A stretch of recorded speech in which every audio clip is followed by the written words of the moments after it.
સુરતના હીરા ઉદ્યોગથી જોડાયેલા 70,000થી વધુ કલાકારો અને કારીગરોએ ભેદભાવનો આરોપ લગાવ્યો છે। આ મુદ્દે સુરતના રત્ન કલાકારોના પ્રતિનિધિ મંડળે જિલ્લા કલેક્ટરને આવેદનપત્ર આપી તેમની સાથે થઈ રહેલા ભેદભાવપૂર્ણ વર્તન પ્રત્યે ગંભીર અસંતોષ વ્યક્ત કર્યો છે। આજે પ્રતિનિધિ મંડળના આગેવાનોએ જણાવ્યું હતું કે કોવિડ-19ની મહામારી અને તેને અનુસરતા આર્થિક મંદીના પરિણામે સુરતનો રત્ન ઉદ્યોગ ગંભીર સંકટમાં છે। હજારો કારીગરો અને કલાકારો બેકારી અને આર્થિક તંગીનો સામનો કરી રહ્યા છે। આવી પરિસ્થિતિમાં રાજ્ય સરકાર દ્વારા અમદાવાદના કલાકારોને આર્થિક સહાય આપવામાં આવી છે, પરંતુ સુરતના કલાકારોને અવગણવામાં આવી રહ્યા છે। આ એક સ્પષ્ટ ભેદભાવ છે। તેમણે આ પ્રશ્ન પણ ઊભો કર્યો છે કે શા માટે સુરતના કલાકારો સાથે આવો ભેદભાવ કરવામાં આવી રહ્યો છે। અમારા હક માટે અવાજ ઉઠાવવો પડે છે, તે જ ખેદજનક છે। બાંભણિયા ભદ્રેશ આજે સહાયની વાત સરકારે કરી, હજુ સુધી સુરતના રત્નકલાકારો સહાય નથી ચૂકવવામાં, શું કહેશો?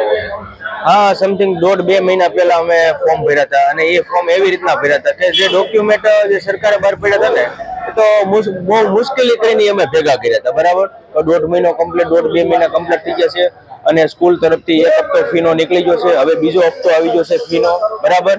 તો હવે સ્કૂલ તરફથી પણ કહે છે હવે બીજો હપ્તો આવી ગયો, સ્કૂલની ફી ભરો।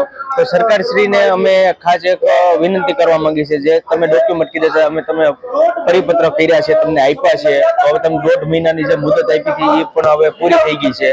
તો જે 13,500ની જે ફી સહાય યોજના તમે કીધી હતી તો એ દેવાની વાત કરી, તો અમુક સિટી શહેરમાં આવી ગઈ છે, સુરત સિટીની અંદર હજી આવી નથી, બરાબર।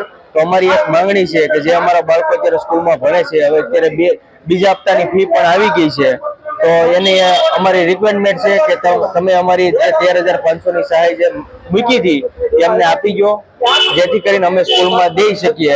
એટલે આ જે યોજનામાં જે ફી નથી આવી એટલા માટે અમે અત્યારે રજૂઆત કરવા માટે અમે કલેક્ટર સાહેબ શ્રીની ઓફિસે આવ્યા છીએ। મારું નામ છે ભાવેશકા, diamond worker union vice president. હવે તો સુરતના રત્નકલાકારો સહાય હજી ચૂકવવામાં નથી આવી, શું કહેશો? ગઈકાલે વિધાનસભા પ્રશ્ન સામે આવ્યા હતા। 2 વર્ષથી આ મંદીના માહોલની વચ્ચે રત્ન કલાકારો જીવી રહ્યા છે, ત્યારે રત્ન કલાકારોને મદદ કરવા માટે સરકારે જે યોજના જાહેર કરી હતી 13,500ની શિક્ષણ રાહત પેકેજ, એની સમય મર્યાદા પૂરી થઈ અને 1.5 વર્ષ આજે 1.5 મહિનાનો સમય થઈ ગયો છે। તો એ બાબતે આજે 1.5 મહિના બાદ જિલ્લા ઉદ્યોગ કેન્દ્ર દ્વારા જે પરિપત્ર જાહેર કરવામાં આવ્યો કે ઉદ્યમ આધાર ને ઉદ્યોગ રજીસ્ટર જેની પાસે હશે એને સ્કૂલોની અંદર જમા કરાવવાના।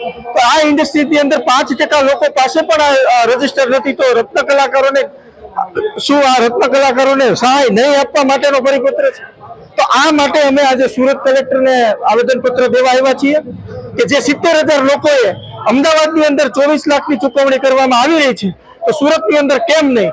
જે 70,000 લોકોએ જે ફોર્મ ભર્યા છે એના બાળકોની શિક્ષણ ફી ભરવા માટે તાત્કાલિક એક્શન લેવામાં આવે અને તાત્કાલિક શિક્ષણ ફી ભરી દેવામાં આવે।